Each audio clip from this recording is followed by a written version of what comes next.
और इस वक्त बड़ी खबर भी आपको बता दें, दरअसल बलिया में कोरोना मरीजों की संख्या का आंकड़ा बढ़ा है और 10 नए मरीज या मामले सामने आए।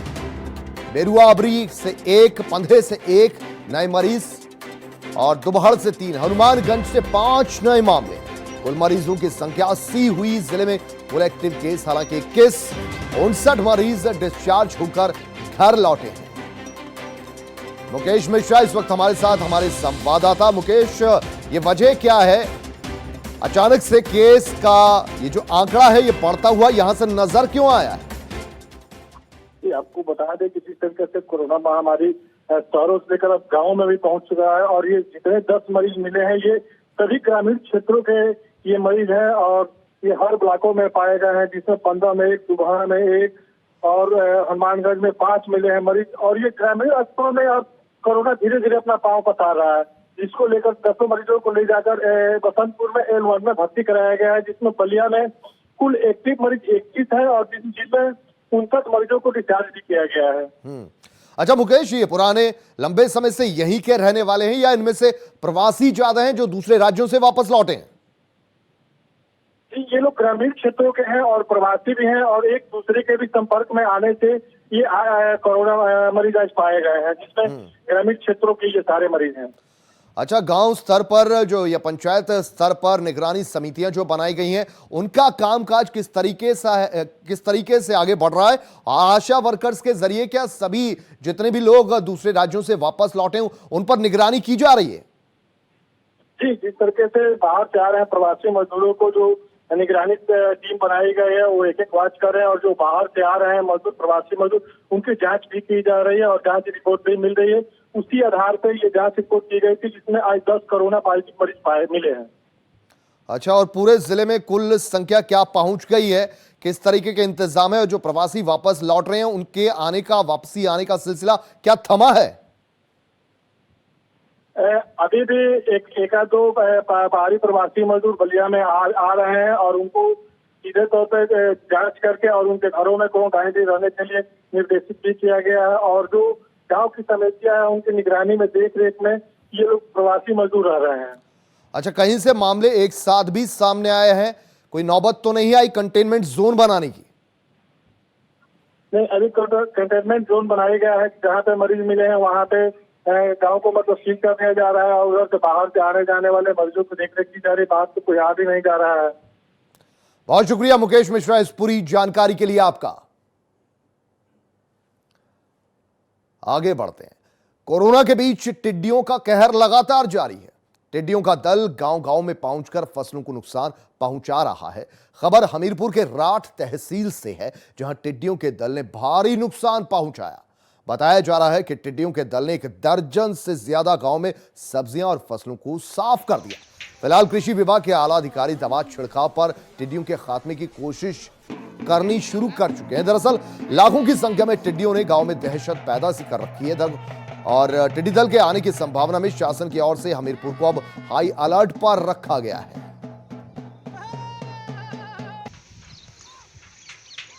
हाँ, अभी कम सुबह से टिड्डी दल यहाँ बहुत सारा आए हुए, करोड़ों की संख्या में, अरबों की संख्या में गन्ने के खेत में गिरा हुआ है। लोग, सभी लोग, ग्रामीण लोग 3 बजाकर, थाली बजाकर भगा रहे हैं उनको। क्या कोई नुकसान? 3-4 घंटे से परेशान है। हाँ, काफ़ी पत्ती खा गई है उसके ऊपर की, वही भगा रहे हैं। अगर उड़ जाएगी तो कम नुकसान होगा, अगर अंडे वंडे दे दिए होंगे तो पूरा नष्ट हो जाएगी फसल।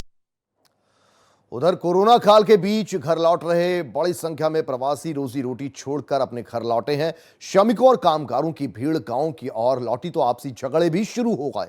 खबर कन्नौज से है, जहां खैदरियापुर गांव में मामूली विवाद में एक युवक ने शराब के नशे में किसान की चाकू से गोद कर हत्या कर दी। इस वारदात में युवक के साथ 4 अन्य लोग भी शामिल थे। पुलिस ने चारों के खिलाफ मुकदमा दर्ज कर एक आरोपी को हिरासत में ले लिया है। बताया यह जा रहा है कि मृतक किसान बाग की रखवाली करता था, लेकिन फिर अचानक से कुछ ऐसा हुआ कि चाकू से गोद कर वापस लौटे एक प्रवासी ने 4 साथियों के साथ मिलकर एक शख्स की जान ले ली।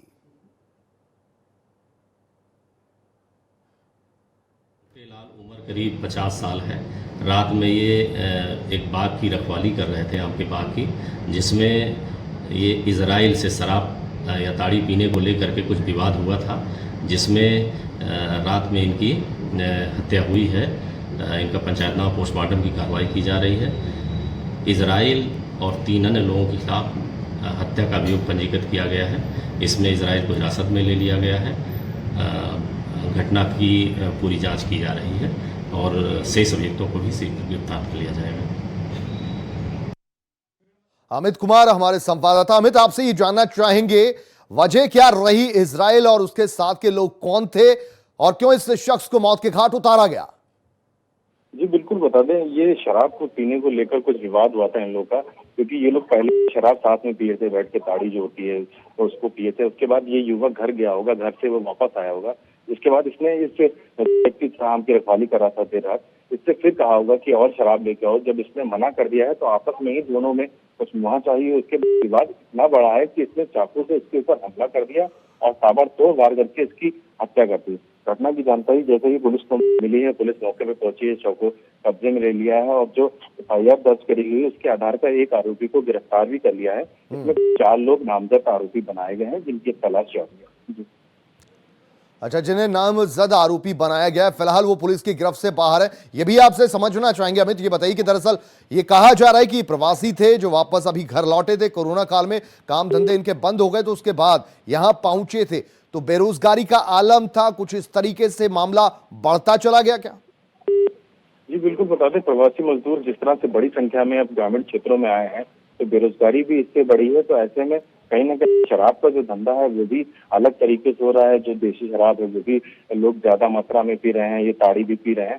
तो शराब पीने के बाद जाहिर सी बात है, जब इस तरह की बातें होती है, मुहाचाही होती है, आपसी विवाद होता है, तो उसमें घटनाएं सामने आती जा रही हैं। तो ऐसे में कन्नौज में भी एक बड़ी घटना सामने आई है। बहुत शुक्रिया अमित कुमार मिश्रा इस पूरी जानकारी के लिए आपका।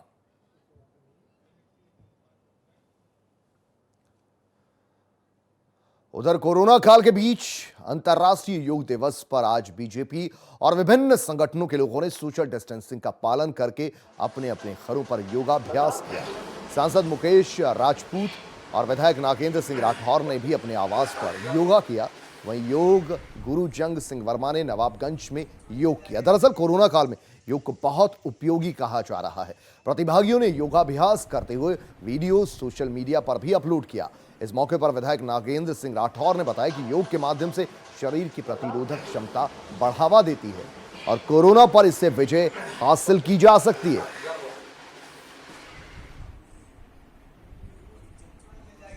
कोरोना जैसी महामारी को दृष्टिगत रखते हुए केंद्र और प्रदेश सरकार के द्वारा ये निर्णय लिया गया है कि विश्व योगा दिवस को हम घर के अंदर ही करने का कार्य करेंगे। और क्योंकि कोरोना की महामारी से, जैसा आप सब जानते हैं, कि सोशल डिस्टेंसिंग और तमाम बिंदुओं का पालन होना, इसलिए कहीं भीड़ एकत्रित न होने पाए। कोरोना के चलते आज सारे लोग अपने अपने घरों पर योगा दिवस पर योगाभ्यास कर रहे हैं। हम विधायक नागेंद्र सिंह राठौर के आवास पर हैं। विधायक जी भी अपने आवास पर ही आज योगाभ्यास की क्रियाएं कर रहे हैं, क्योंकि यही निर्देश था, प्रधानमंत्री जी की भी यही अपील थी। फरखाबाद से नीलवर्मा शेखर, R9 TV, उत्तर प्रदेश। और अब खबर सिद्धार्थ नगर से है, जहां इन दिनों बाढ़ आने से पहले की तैयारियां जोरों पर हैं। सिंचाई विभाग निर्माण खंड तट बांधों को बचाने के लिए पूरी मशक्कत कर रहा है। दरअसल जिले में हर साल नदियां काफी तबाही मचाती हैं। बाढ़ से हर साल सैकड़ों एकड़ फसल बर्बाद हो जाती है, तो वहीं कई लोगों का आशियाना भी इस बाढ़ की चपेट में आ जाता है। लेकिन इस साल सिंचाई निर्माण खंड काफी चौकन्ना है। जगह जगह बोल्डर्स पिचिंग कार्य काफी तेजी से किया जा रहा है। लगभग ज्यादातर काम पूरा भी हो चुका है।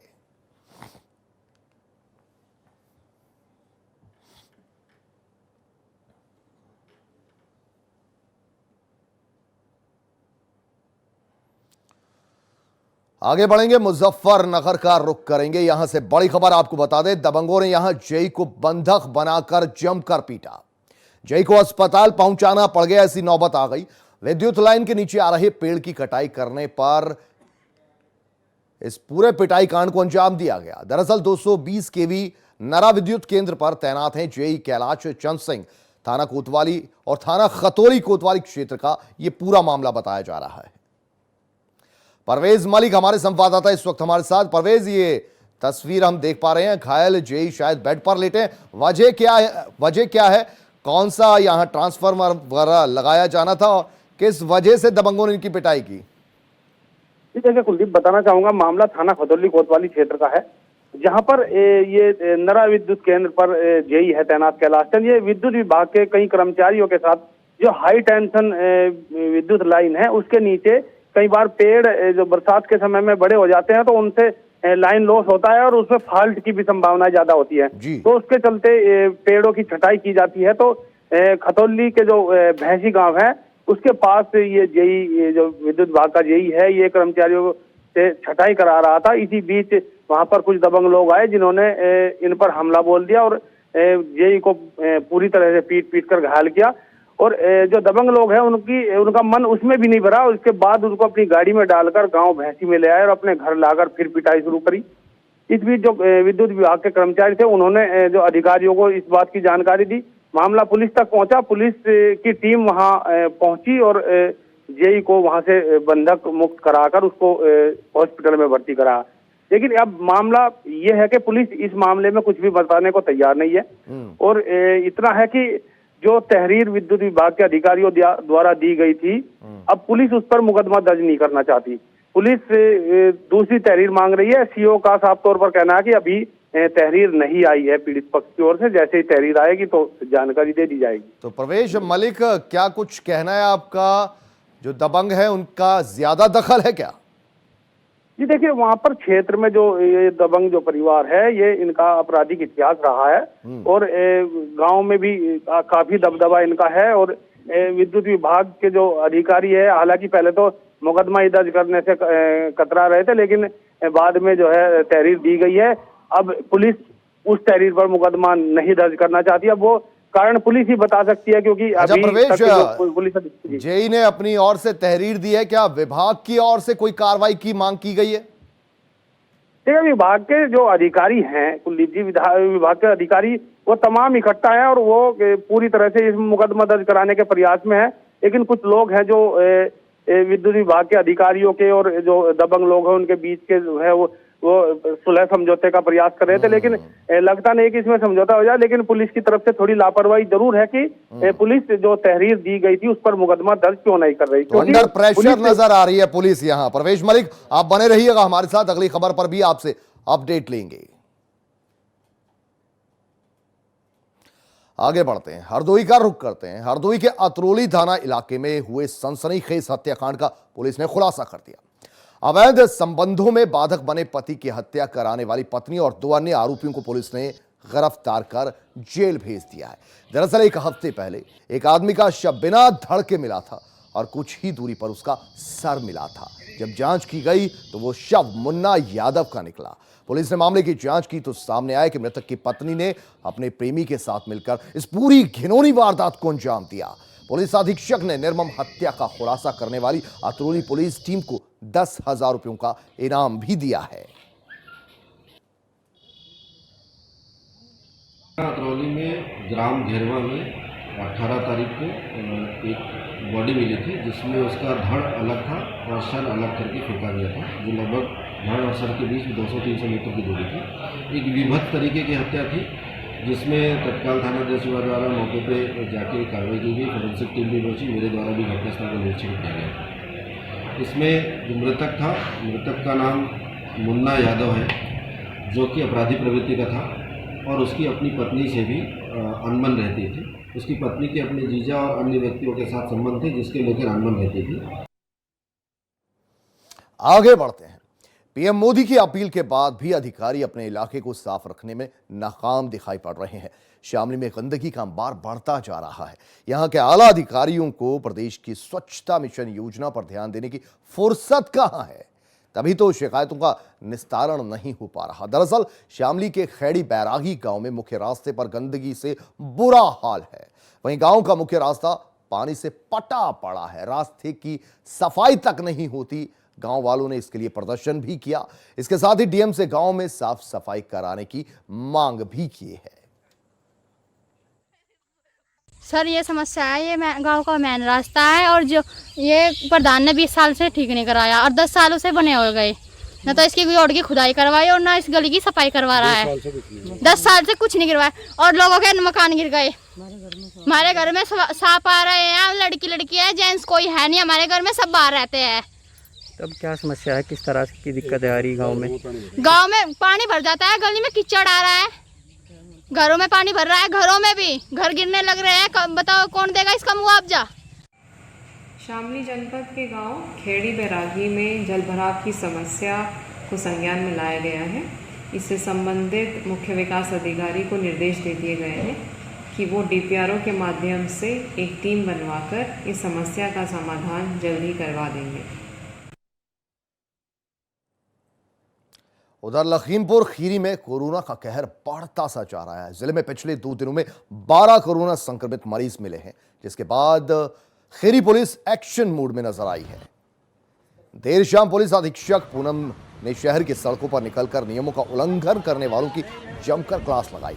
इसके साथ ही पुलिस अधीक्षक ने शहर की सड़कों पर बिना मास्क लगाए घूम रहे 8000 लोगों के चालान भी काट डाले।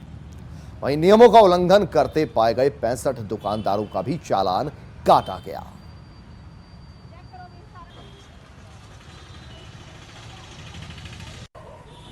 ये पूरा अभियान चलाकर जनपद में जो मास्क नहीं पहन रहे उनके चालान किया जा रहा है, सार्वजनिक स्थल पर थूकने वालों का चालान किया जा रहा है और इसका जनपद में पिछले 2 दिवस में 8000 चालान किए जा चुके हैं। आज यह अभियान लगातार जारी है और इसी के साथ ही जो दुकानें हैं वो नियमों का पालन करें और समय अवधि के उपरांत ना खुलें, ये हम देख रहे हैं और स्वयं हम इस चीज़ की मॉनिटरिंग कर रहे हैं। चलिए, गोपाल गिरी हमारे संवाददाता इस खबर पर और ज्यादा जानकारी लेते हैं। गोपाल, ये बताइए कि यहां पर एसपी साहिबा बेहद सतर्क, बेहद अलर्ट नजर आ रही हैं, लेकिन वजह क्या है? कोरोना काल में अब अनलॉक जो इंडिया हुआ है, यहां लखीमपुर खीरी में सोशल डिस्टेंसिंग का पालन नहीं किया जा रहा क्या? देखिए कुलदीप, बिल्कुल जिस तरीके से पूरे पिछले 2 दिनों के अंदर 12 कोरोना पॉजिटिव रिपोर्ट एकदम आई है, उसके बाद प्रशासन ने एकदम फिर हरकत की है।